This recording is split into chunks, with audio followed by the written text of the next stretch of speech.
to,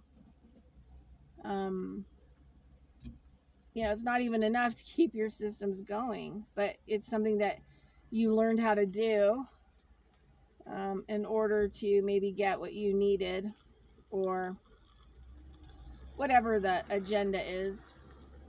So, Carolyn East talks about how, you get like 40, you're having a major, health crisis.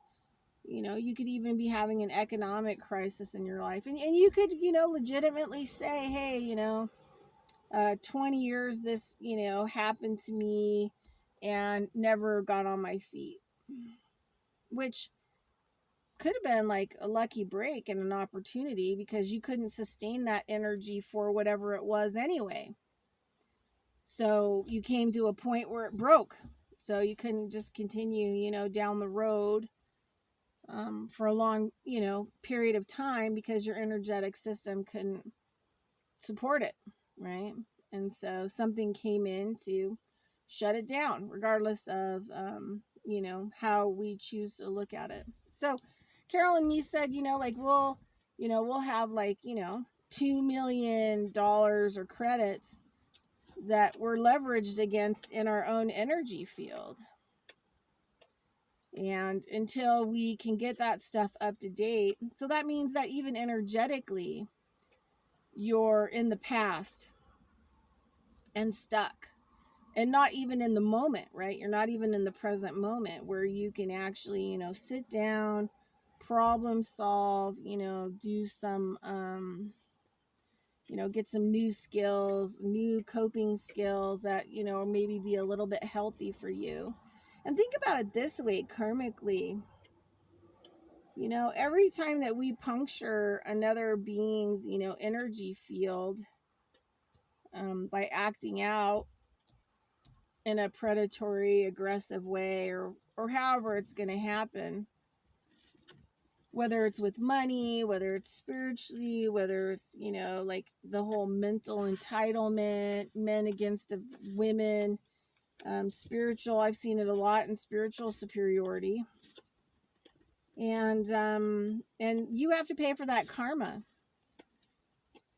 You will eventually pay for that karma. And so you may get that, siphoning of energy off that person for,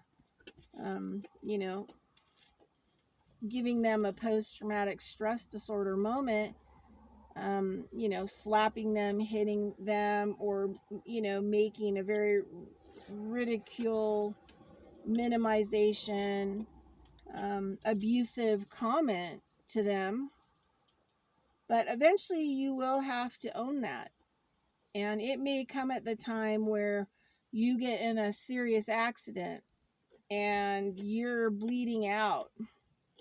And if you wouldn't have done that to somebody else's energy field, you may actually be able to heal that severe broken leg and 100% recover from the whole incident. But because you had predatory type behavior and were out puncturing other people's fields because you don't know how to access and generate your own power to keep all of your systems going, then the likelihood is it's going to be a tough healing process, and you may never ever walk on that leg again. You may never ever run again. Because this is the thing, is there's this incredible, amazing Cherokee story. And I wrote a blog about it back, years ago when I was doing more of that, and now I do more videos. But, the story talks about how, before, and this is a really important story because this tells you of how you're going to be able to heal or not heal based on what you're doing and how you're operating in this world. So basically what happened is the native people had contracts and treaties through the creator, and how to work with the animals and nature and the plants. And the way the story was taught to me was that this was a period where people ate more plants and not more animals, because the animals were their brothers and their sisters and their relatives. So they weren't really eating a whole lot of animals. And then what happened was there was issues with, I don't know, drought or something else. And because the native people were in such good relationship to the animals came forward, some of them, and said, you can eat us. You can, take our lives, but these are the ceremonies that we need you to do to release our spirits, and do the things right. So, we can return, or we can go back to our home world where we came from, back to our families. And you can't take too much. So you do the ceremony, you come out, you do the ceremony asking, and the next day come back, and, somebody will come forward to sacrifice their life for you and your family and your tribe. So this was the relationship, right? So you only come to us, like when you need us, because you can't take too much, right? This is an equal relationship. So what happened was that the whites, or, there was a huge influence of people who started moving into these areas, and they just started murdering. You can go back and look at the Native history or the U.S. government history, and you'll see huge pictures of carcasses of buffalo. Carcasses. They didn't even eat these animals. They just killed them so that the Native people who had reverence towards these animals, and these animals were their family, were just totally murdered and thrown in piles. So, and this is probably before that, but, the deer and the bear really were upset. And they went to the Creator and said, look, we are done. We had the treaties with the original peoples, and we're good with that. But, these other people have come along, and they're not paying attention. They're not listening. They don't want to have relationships with us, and they're just killing us for, like no reason. Uh-oh. They're killing us, for no reason. And we're kind of done with it. Because, the original thing was not to take too much. Only take what you need. So, I mean, think about this. Going to the grocery store and stocking up on a whole bunch of, meat, and sticking it in your freezer, that you're paying for, and the refrigerator, that's taking too much. And the other thing too is you didn't collect it yourself. You didn't have a relationship with these animals, right? And I'm just putting it into the context of the animals. But this follows through into our energetic field and everything else, and how we treat everything in this world and how we're treated. Anyway, so what happens is that the Creator said, well, do you have a solution? And they said, no, well, that's why we're coming to you, because we just want to pull all contracts, and we don't want to participate with humans at all anymore. Like, we just want to pull all the contracts and just, that's it, we're done. So the Creator said, well, why don't you think on it for a while, and then, come back and tell me what the value is, what you think is going to be, a resolution or a solution to the situation. And so the deer and bear, they went out and they were talking to a lot of the other animals, and they had lots of discussions. And so they come back to the Creator, and the Creator's like, okay, what have you decided? And they said, well, we have a contract to be here in this reality. We came here from our worlds, and we're not released from that contract, and we have to make good on it. However, we don't have to participate energetically, spiritually, physically, mentally, or emotionally at these levels. So the Creator said, well, what do you want to happen? And so the deer and the bear and all the animals cursed humans, pretty much mostly white people, because it's white people where you see more rheumatism and rheumatoid and degenerative disease. And basically that was the curse that was put upon them. And the deer and bear, basically said, if they can't move towards us, they can't lift a weapon at us, then they can't kill us.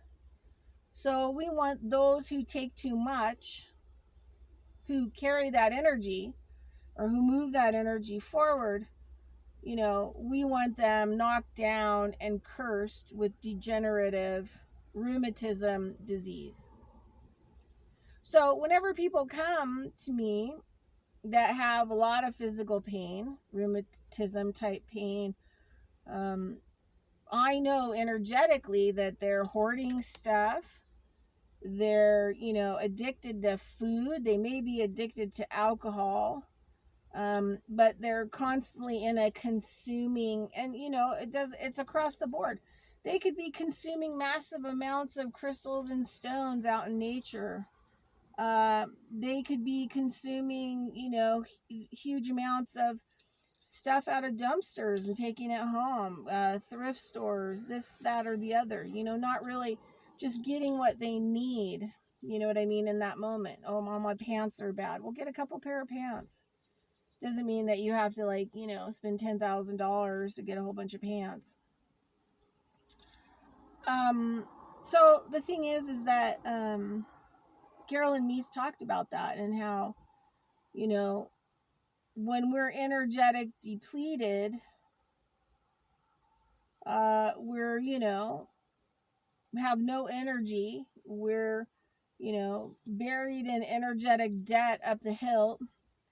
And then, we start to act out, and we start to puncture the energy fields of other things, to steal resources from the earth, the oil, and, the forests, and, whatever else. And, everybody seems to be okay with that, but they don't really understand that, me living in America and allowing my energy field, to be used, which means I bury my head in the sand and I don't pay attention to what's going on, or I fully participate with opening all the forests and allowing, oil companies to go in there and pump oil.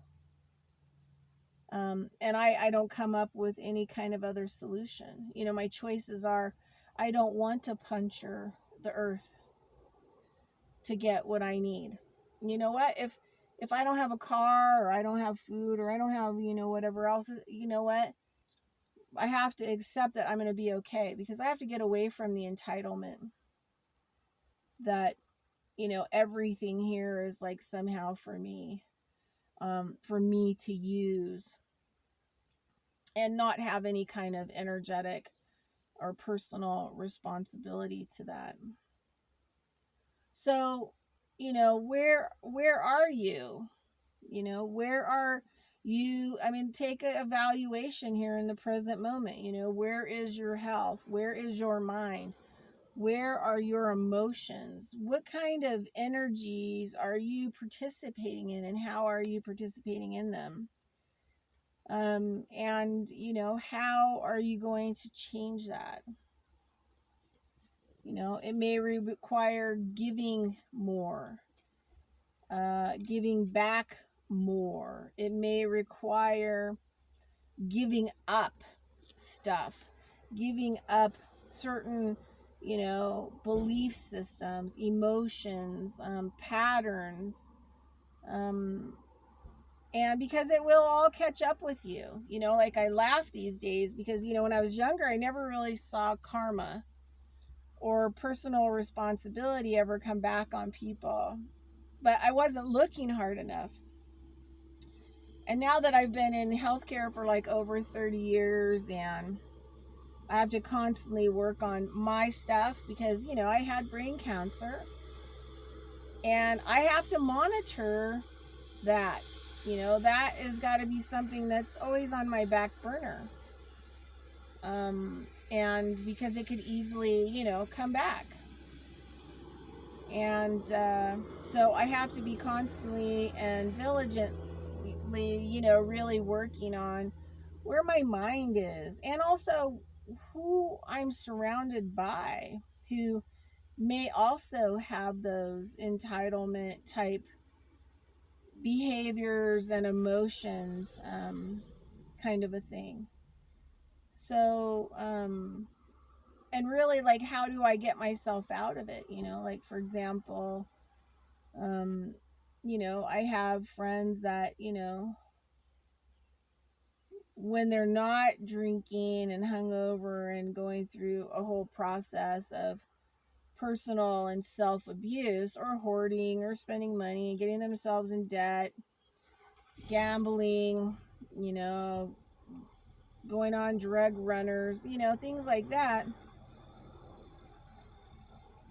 I have to be very cautious about how I choose to participate with these people. And I no longer,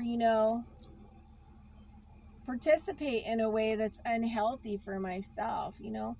I would like to live long enough to see changes in this world. I would like to change myself enough in this world that somehow I might be emanating energy of change to help assist it. Because I don't really care about the human component. I think that the human component is predatory. And what happens when you have too many predatory animals in one location? They kill everything. And even the animals that are not predatorial, they're needed to sustain the environment. They have jobs. And so when those animals are no longer present because there's a huge predatory situation, then everything goes extinct. And so also we'll have to pay for that karma when we have those kinds of behaviors. So, this is an interesting story. So early on in my career, I used to go work these, old ranching family. And it always cracks me up because people always think that they know everything about horses. And they usually know very little about horses. So, I went out, and these people had this one horse that was in serious pain. And, against their own, traditional belief systems, mentally, emotionally, spiritually, physically, they were forced to actually, call me to come out and look at their horse. Well, one of the first things that happened when I showed up was that the man said to me, we don't really, like, believe in your witchcraft crap, which, I don't do witchcraft. And I wasn't going to work on the horse spiritually. I was going to actually, adjust the horse and help its chemistry to, like, work better, to help reduce its stress, then to figure out what was going on in its environment that was creating the stress. And usually it's always the owners.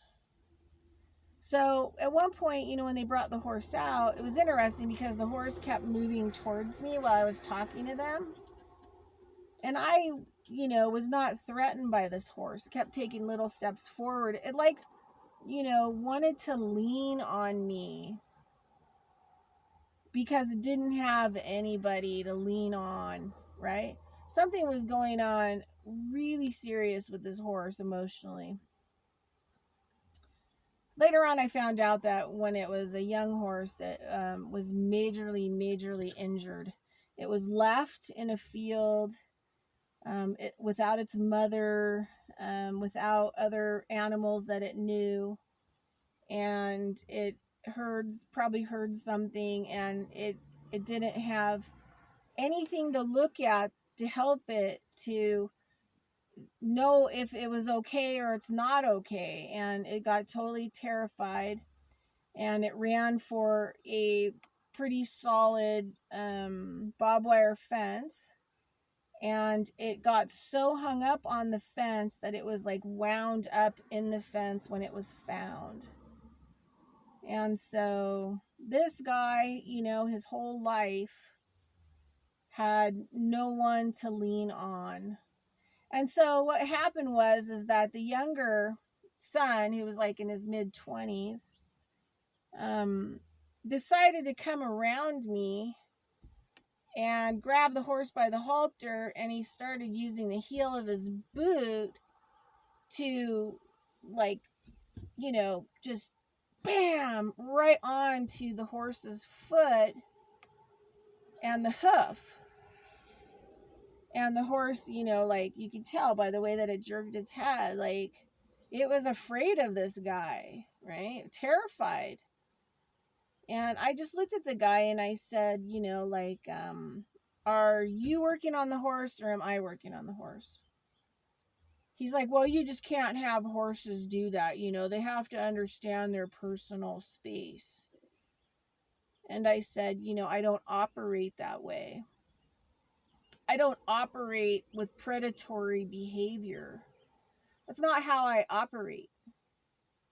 And I said, so, you have a couple choices. You can stand over there and watch from afar because I want your predatory behavior out of my space.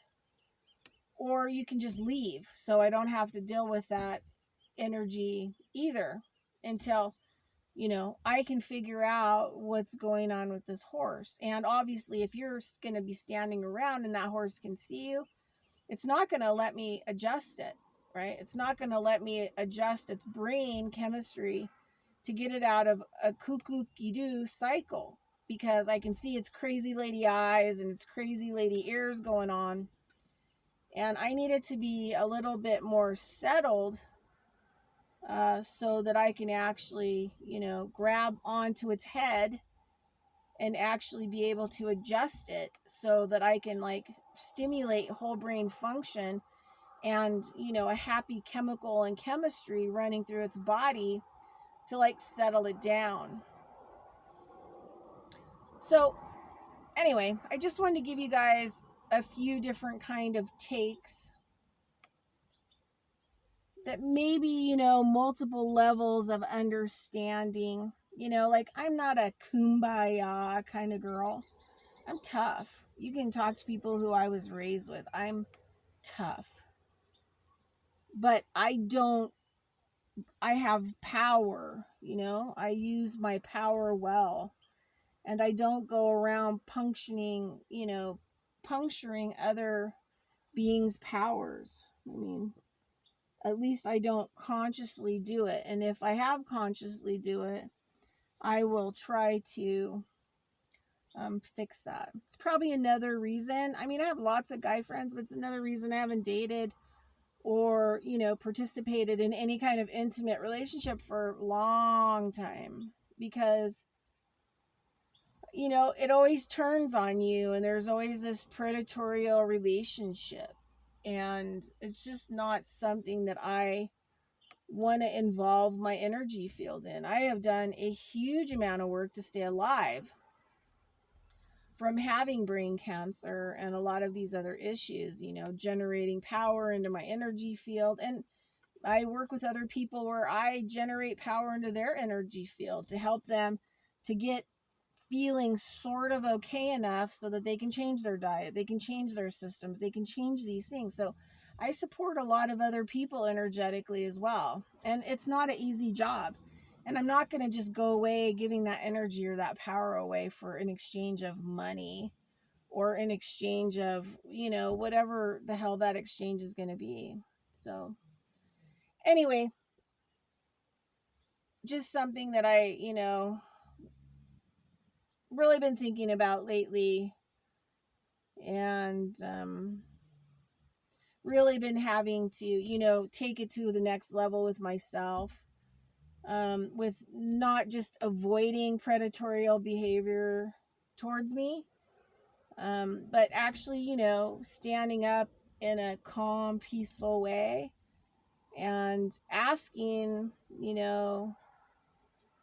other people, like, is this, you, or is this how you're participating, or are you angry, or are things not going well?